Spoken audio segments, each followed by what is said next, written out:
Socialism violates God's commandments. We're going to talk about socialism. We're going to talk about why the rise of socialism in this country should be very concerning and even greatly opposed. But first, let's look at what is socialism. Webster's dictionary defines socialism as any of various economic and political theories advocating collective or governmental ownership and administration of the means of production and distribution of goods. In other words, socialism gives the government or the ruling class the power to take money from all the people as they, the ruling class, see fit. Socialism is a method of governmental control and determined and mandated by the government redistribution of wealth and power, removing power from the private sector, removing power from you and me, from the people. Socialism is essentially a form of legal theft.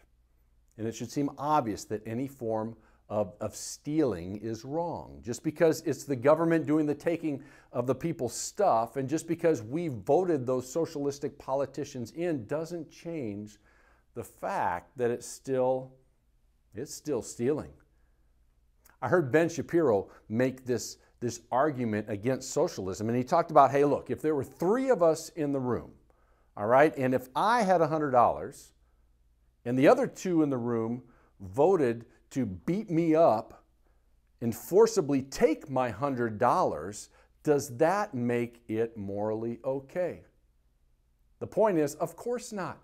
It doesn't matter if the majority of the people vote for it to be okay. That doesn't make it morally okay and okay before the Lord. No, socialism is wrong.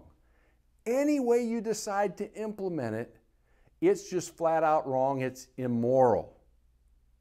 Yet, socialism, this form of Marxism, because that's what socialism is quickly gaining popularity and power right here in front of our eyes in this country. Maybe you read the new survey conducted by Fox News that found that 59% of Democratic supporters have favorable views of socialism.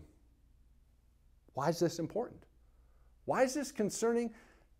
Maybe you're even asking, Pastor Eric, what does this have to do about the Bible? What does this have to do about us being Christians? Why are you spending so much time on this political and economic stuff? And let me just say it this way. Does it matter whether we embrace socialism or capitalism? Does the Bible care about that? Does God care about that? And are they really different? Does it really even matter at the end of the day? Well, we're not the first ones to grapple with this question. During the time of the Reformation, theologians began to examine this exact topic, and they laid out principles and favorability of capitalism over the other methods of economics and government of the time, showing that capitalism is actually the biblical approach. They started off by looking at two commandments. Check this out. Of course, the first one is thou shalt not steal. We've already talked about that a little bit. The second is thou shalt not covet. Want what your neighbor has, right? And they looked at these two commandments and specifically how these commandments applied to government. After all, for virtually all of history, governments and the nobility, again, that ruling class that we're talking about, what have they been doing? They've been stealing from the common people without regard for anyone holding them in check. They've just been taking what they want and using it how they want to. That's socialism, that's communism, that's Marxism. So these reformer theologians, they laid out the following biblical requirements for government and society. If a government and a society wants to be in check with biblical principles, they said, number one, government should be limited to taxing the people only enough for the government to perform its God-given duties of punishing evildoers who violated individual rights of life, liberty, and property. And the second reason is so that government could be able to treat citizens equally so that the ruling class also had to obey the common law. That's the second thing about government. If you're going to have a government that's going to align with biblical principles, you don't tax more than is absolutely necessary, and you treat everyone the same, no matter their status, economic or social or anything. Then along came the Dutch Republic. And the Dutch Republic were the first people to implement capitalist principles. And this was way back in the 1600s. And they became actually the first capitalist nation. And out of this nation and out of this first launch of capitalism came what? Came the Industrial Revolution. That's what capitalism brought forth. It's what some economists called the Great Enrichment in the West. All right, that's a lot of history and different things like that. But what I would argue is that there's another commandment that socialism violates, and that's Commandment Number One. Now hang with me, this is really important. What's the first commandment? You shall have no other gods before you. That's found in Exodus 20, verse 3. You shall have no other gods before you. You see, socialism makes government into a god. Hang with me. See, what happens is in socialism, government exerts itself. It puts itself in the place of God. The government becomes the provider. The government becomes the one to look to for help. The government is the one that demands our obedience, that we follow them, and even, in many ways, demands our worship of them. So what happens? Instead of our need to pray and ask God, give us this day our daily bread, we now just put our hand out.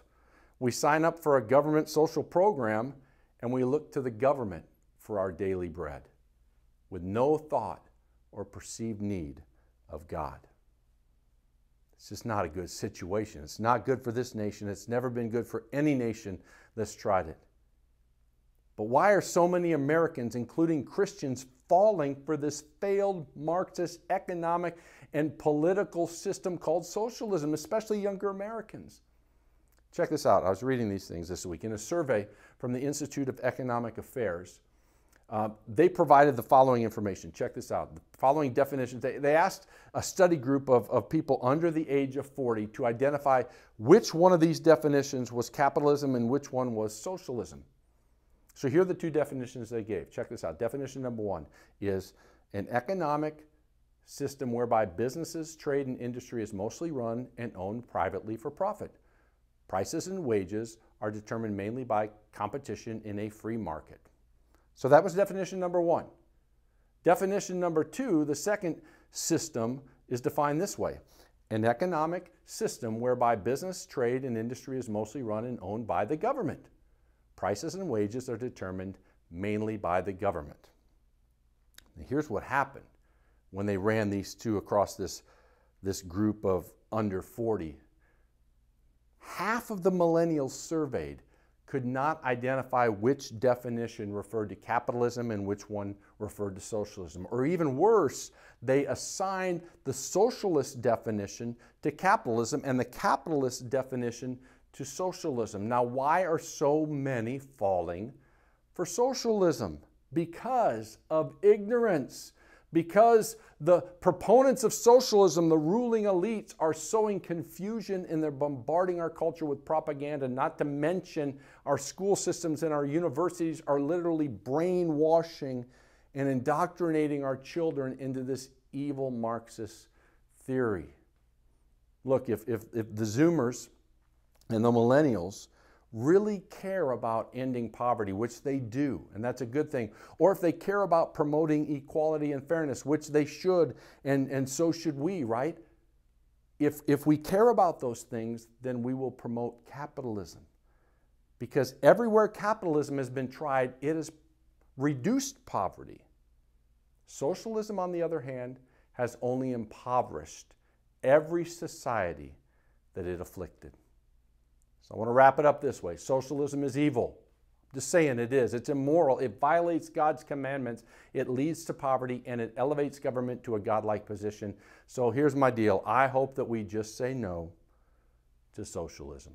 In the meantime, be blessed. Pray for our nation. God is God. He's on the throne. Jesus is the answer for every issue and everything we're dealing with today. Share Him with others. God bless you.